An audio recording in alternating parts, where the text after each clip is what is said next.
20 eigenaars van panden in Burgum komen in protest tegen het vannemen van de gemeente Tjierkstadeel om haar panden aan te wijzen als monument. In het nieuwe ontwerpbestemmingsplan Burgum 2016 staan de plannen om de huizen de gemeentelijke monumentenstatus te jaan. De bewoners en eigenaars van de panden zijn het net eens met de vannemers. Beleid achterweg, een monumentenbeleid. Wat betekent dat wij op kosten worden gejaagd.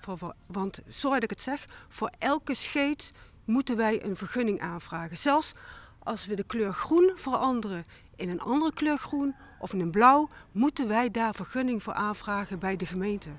De protestgroep is net in het principe van behoud van erfgoed, maar vindt de wijze van werking van de gemeente betuttelend. Dat klopt. We hebben op een gegeven moment gewoon een brief in de brievenbus gekregen waarin er staat van waarschijnlijk wordt dit een monument. Er is niet over gecommuniceerd, helemaal niet over gecommuniceerd. De protestgroep beriet haar op actie en zal haar eigen zienswijze inzien bij de gemeente.